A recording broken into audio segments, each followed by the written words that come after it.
why don't you become an artist? And we were more like what's that?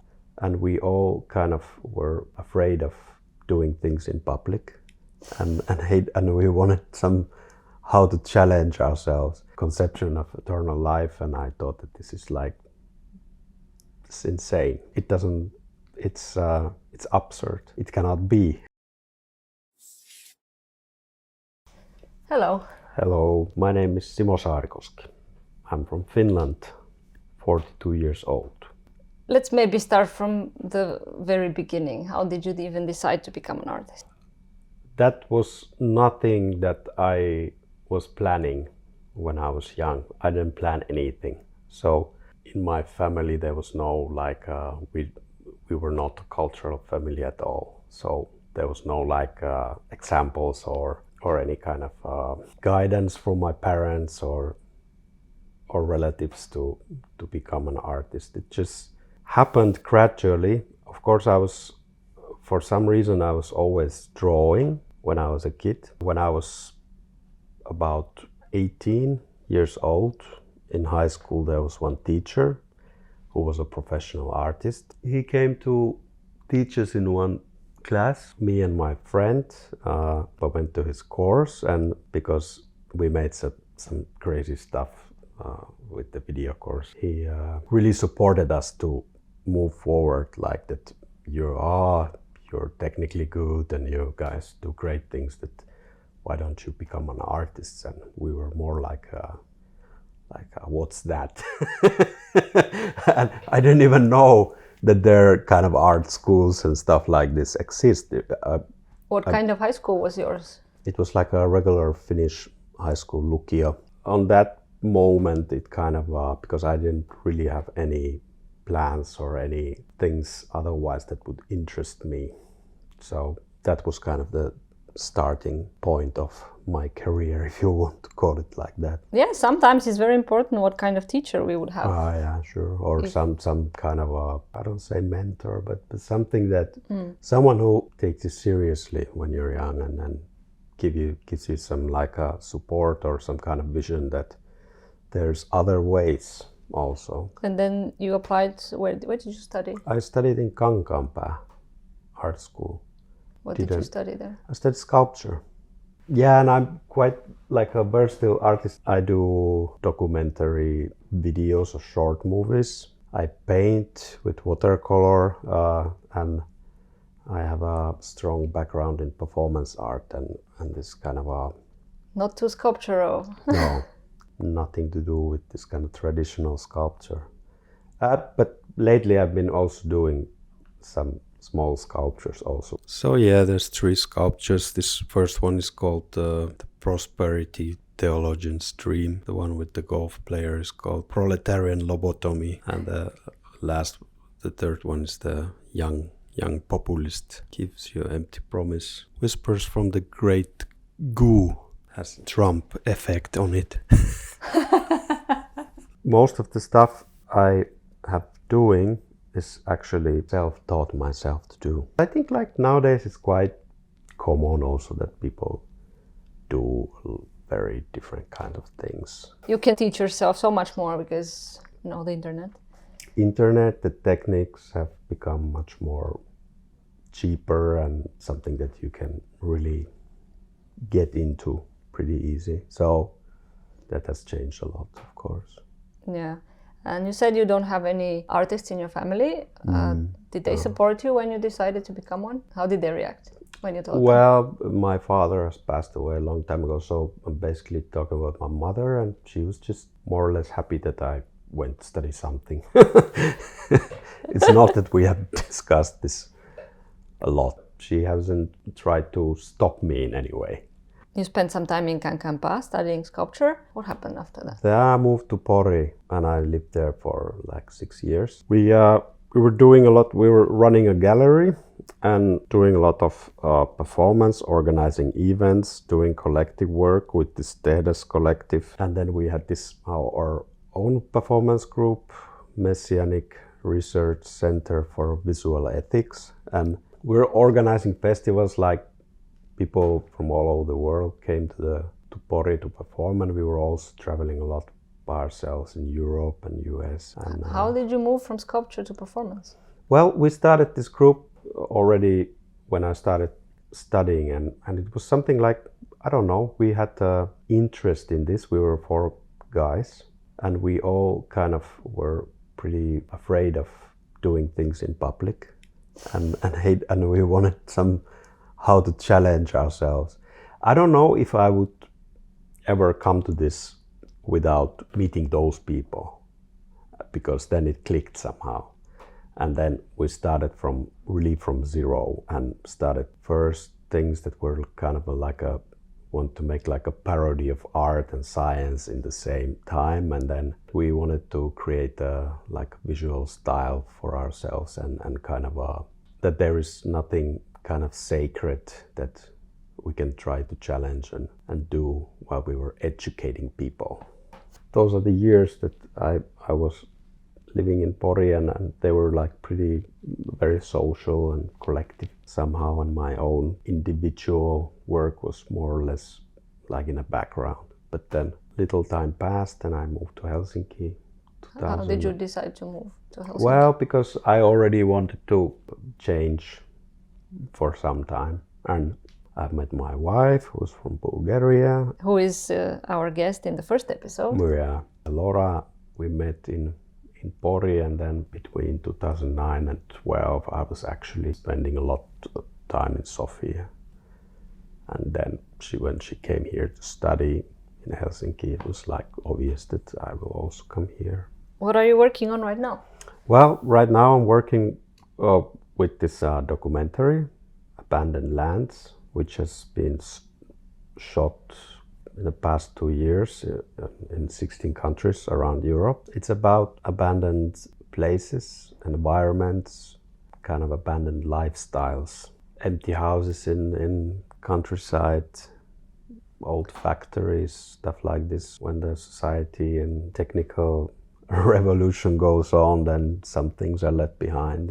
And I also like paint, and I think a lot of what I do is I'm interested in time, how it affects on people. This series that I'm painting now and doing the sculptures called like shallow time. So that's a term of anthropologists have made this term. They have different terms of like conception of time, and shallow time is something that is like artificial, thin, like something that happens right now. This one is called My Own Private Toxic Masculinization. We don't like to explain them. I feel like they explain themselves. For me, the name of the work is pretty important because it can always add one layer and tells maybe some kind of a story.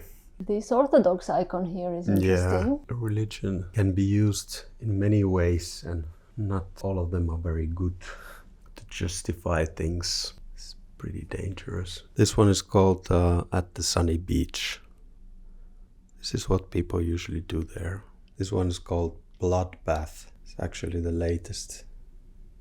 I just finished it yesterday. Bit the same topic than the previous one. People tend to have fun and at the same time destroy all kinds of things.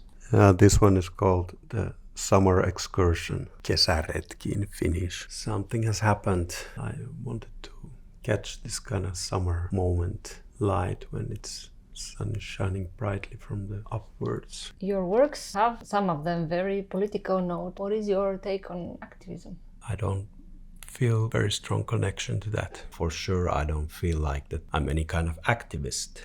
I just do the things that interest me, and I'm interested not only the past time, but also this time. What happens now? Well, how to define it? Is there any way? Yeah, time is very complicated. It's very, very, very complicated and interesting. I've always been interested in history a lot and read a lot, and also like try to understand what's going on here right now. All with the topics are everywhere around us, like social media, what it does to us as a people, what the war. And then on a little more meta level, some scientists say that time doesn't exist.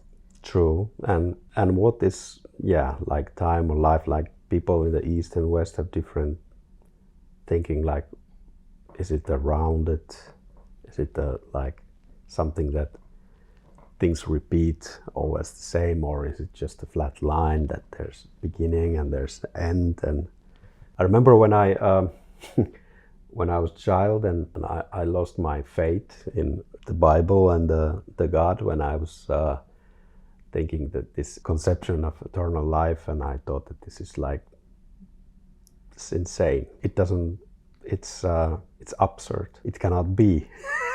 So that dropped my belief. But it's funny because there are people who don't believe in God, but they somehow try to convince themselves that there is this eternal and realm, or how would you call it? Yeah, but it's like, yeah, what is eternal? And like we're here living in this planet which will be destroyed latest in around 4 or 5 billion years, when the sun has become too big, so it's impossible to live here. But it's a lot of time, and and there's a lot of space, and also then going back to this eternal life in a way, like, yeah, sure, our life also can be like, our conscious is born when we're born, and it's somehow expected to shut down when we die. So if this period between is the only time we understand, then that's the eternity for us. All in all, thinking about this, it's very interesting. Trying to catch, or I mean, I don't have any answers, but it's like I like to learn and understand somehow. And yeah, and here we are, like dropped here in this time and space that we have, and we try to handle it somehow, and this is what I also try to handle. Do you specifically look in some particular events that happen in the now? Not. Or how do you tackle that? Well, it's like we're talking about, like, yeah, shallow time, something that happens right now. Then of course there's no certain moment or certain event. It's kind of mixed of what is left behind, what has happened, and what we expect to happen. So we're constantly like flowing somewhere between, in a way. So that's also interesting. I remember when I saw your work last, it was in Huuto Galleria. You had this video.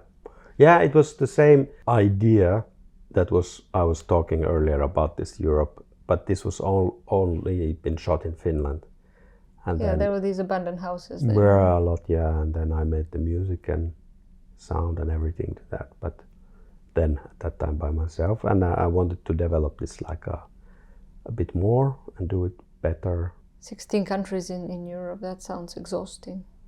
Well, in a way it was, but I had a grant from Kone Foundation which made it possible. Bought a cheap car and drove a lot and slept in the car, and having the camera and stuff with me, and a lot of driving, a lot of research before, of course. Yeah, I guess you knew where you were driving to. Yeah, of course, I had to know. But then these kind of places, like sometimes you think that something is possible to enter, but then it ends up that it's no chance. Then you live with that. I mean, like, but on the way you always find also something interesting. Was there at some point some location that you didn't expect, but you just found it? Yeah, sure. You can feel the time there, you can feel the past, and there's a strange atmosphere many times, and you're just there by yourself, and they're like happy moments. What's the most peculiar place you found? Old kind of amusement park or water parks or stuff like that. They're quite weird. And also in Italy, I found many quite really, really beautiful old villas and like castles that there's still frescoes are there, even the furniture in some cases. And are you sure they're abandoned? They are. Because in that country there's so much of the history of all of them, but they're quite special place. Also in France there's a lot of these kind. Very beautiful, but in a sad way. Now you're back in the studio though? Yeah, I'm back here, yeah. So life is pretty simple.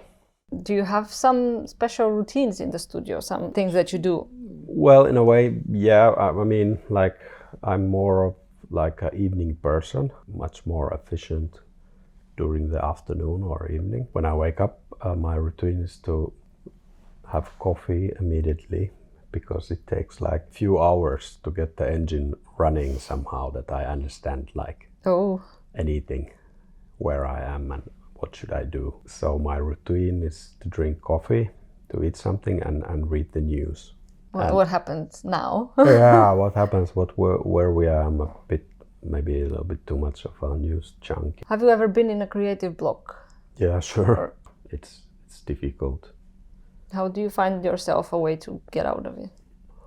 How do you overcome this kind of a moment? There's some things that you cannot have happened, or things that went how they have went, and you just have to accept it, and you cannot change the time, you cannot go back, you cannot, what has happened, and then you just deal with it in a way, learn how to deal with it. And it's okay sometimes to feel bad, or even depressed, or being down. It's like, it's part of life. And then, yeah, of course, and then it would be very strange if you wouldn't have those moments. Exactly. It's just like that. I know that this will pass. Yeah. Would you wish if it would have been possible to go back in time? Sometimes, yeah. I mean, people many times say that I wouldn't change a day in my life, and I would change many if I could. But that's not possible, and that's like the part of human life. But if I could, not just talking about my life, but if there would be a time machine, there would be very interesting events and places to go and to check out. Is the community important for you, of people nowadays? Well, it has changed over the time. Like, sure, it is in a way, because we're social creatures, that we need other people around us. Still, with my old friends from Pori, I go around approximately once a month. We go to play together. We have a band, and then every week I go to play football, and this bandy sähly, I don't know you. This Finnish version of like hockey without ice. Yeah. Iceless exactly. hockey. Yeah, in a way, yeah.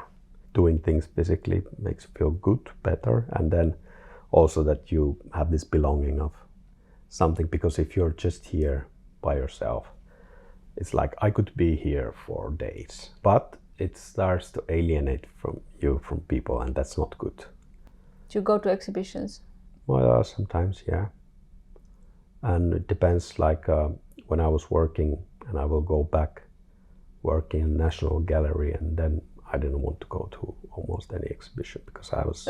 You're there every day. Yeah. What are some places in the city that you would recommend that are, for you, interesting and inspiring to visit? There's like, I wouldn't say one place that I guarantee you find it interesting. But of course, there's good exhibitions everywhere, also bad exhibitions. I would say that these so-called commercial galleries are like more kind of safe. But then if you go to this artist-run or independent places, there's like people experimenting more things there.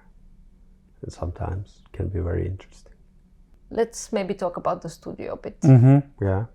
How important it is for you to have your own studio space? Yeah, extremely important. You start to realize then if you don't have one. During your road trip, you didn't have one? No, but I was carrying it with me. The car was the studio and the home and kitchen and everything. But that kind of work, of course, you shoot things, you have camera and laptop, that's pretty flexible. Yeah, and you can't really do sculptures in the car. No, or something like that. No. How big is your studio? Well, this is like 27 square meters. It has a lot of height, so that's good. For me, it's like sure, there could be more space, but for me, it's quite okay. What would you say is the most important thing in the studio, like something? Well, I think that it's that you really have that you feel that there's no like distraction, that it's your space and you can really be concentrated on what you do. Have you shared a studio before? I couldn't do that. I have tried, but it's very difficult. I don't like that. I need my own space. You also store your art here? Yeah, most of it. It's possible to store.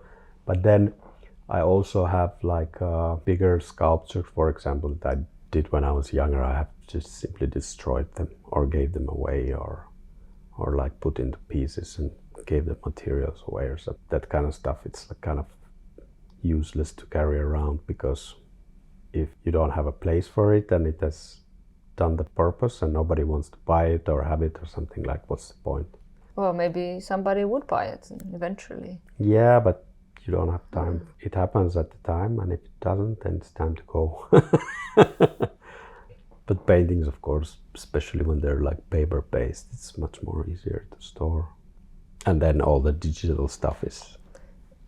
Could not be any easier than the digital stuff. Exactly. Yeah. How do you back up your work? Do you have like a number of backups or one? Yeah, only, I have or? like, for some stuff I have 2, for some only 1. But the most important, I think they're in 2. 2 places. Yeah. 2 hard, because Yeah, without them they wouldn't exist. Of course they're online, like in Aave-arkki and Vimeo and stuff, but who knows what happened to them, yeah. Aave-arkki is the Finnish media art. Yeah, distribution center, and they kind of also like to archive media art in Finland.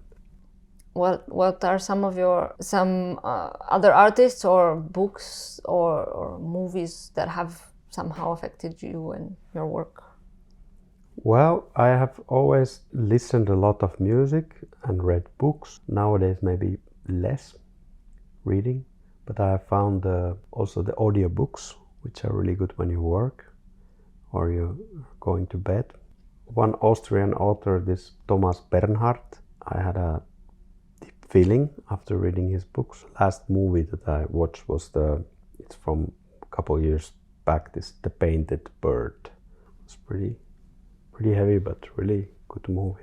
And yeah, music is something like, it's very important for me. I don't know what to say. It's kind of so connected to your emotions, and it goes like, it affects right away. It's also easily forgotten. But yeah, Brian Eno also. Back to the art history more. I've always liked like Francis Bacon and Lucian Freud paintings. But there's so many talented people in this world, also at this moment, also in this country and all over the world.